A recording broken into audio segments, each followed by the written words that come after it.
Dizem que existe uma estrada nos arredores de Marlow que jamais deve ser percorrida depois da meia-noite.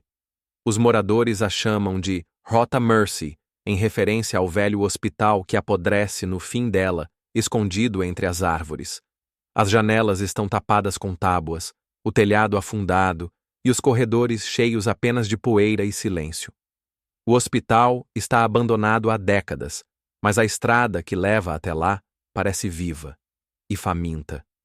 Eu dirigia por ali, numa noite de novembro, levando peças por uma rota que eu pensava conhecer de cor.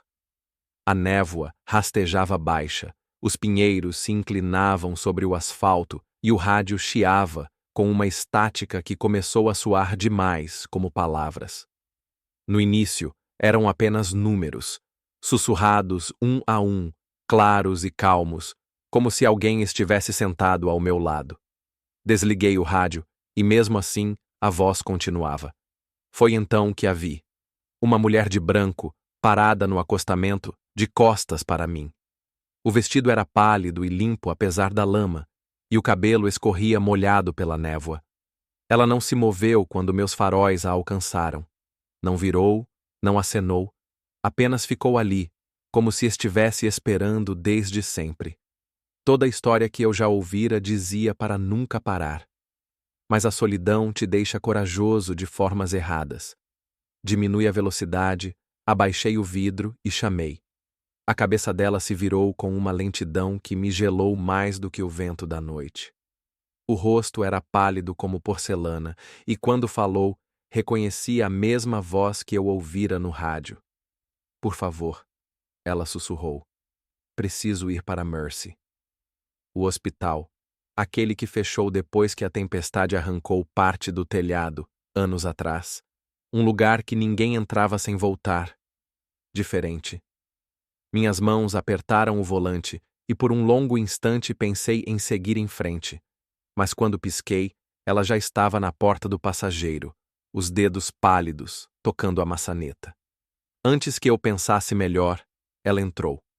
A cabine se encheu de um cheiro estranho, como terra molhada misturada com violetas esmagadas, doce e errado. Ela ficou imóvel, olhos fixos na estrada, enquanto o rádio, ainda desligado, murmurava novamente: 9, 4, 1, 8. Seguimos passando pelas placas de milha, mas todas mostravam o mesmo número: 4, 4, 4. O tempo se dobrava em si mesmo, a estrada se esticando mais do que deveria.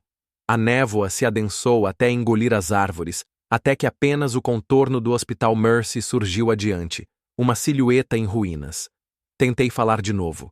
Qualquer coisa para quebrar o feitiço. Perguntei de onde ela vinha, se tinha família, se estava ferida. Ela não respondeu.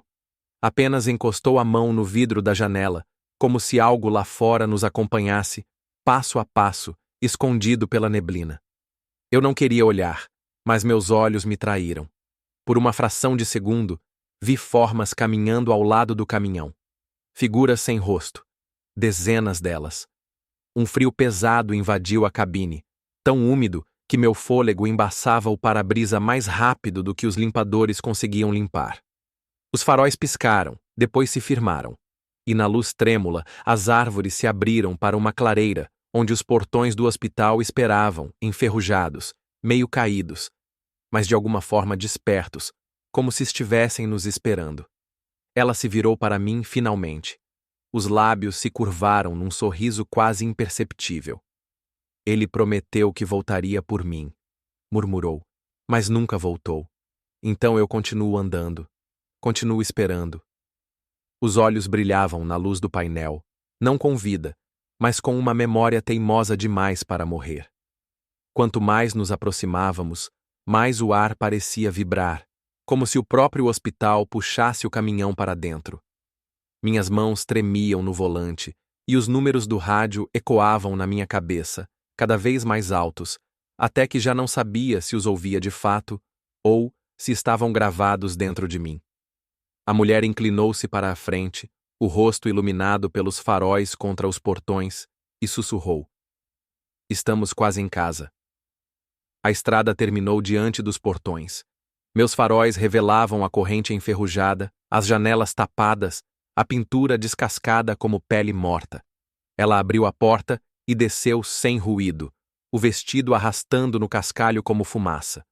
Tentei chamá-la, perguntar quem era, por que tinha me escolhido, mas as palavras morreram na minha garganta. Ela caminhou até os portões, que rangiam sozinhos ao se abrirem. Antes de atravessar, virou-se e me olhou direto nos olhos, com aquele vazio interminável. O rádio sussurrou um último número. E então, silêncio. Os portões se fecharam com um estrondo. O hospital a engoliu por inteiro. Engatei a marcha e segui, a estrada atrás de mim se desfazendo em névoa. Mas logo percebi que algo estava errado. O mesmo poste, a mesma curva, a mesma placa, aparecendo outra vez.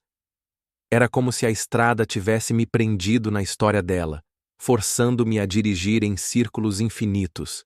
E eu tenho que perguntar a você: se fosse você atrás do volante, teria parado para ela?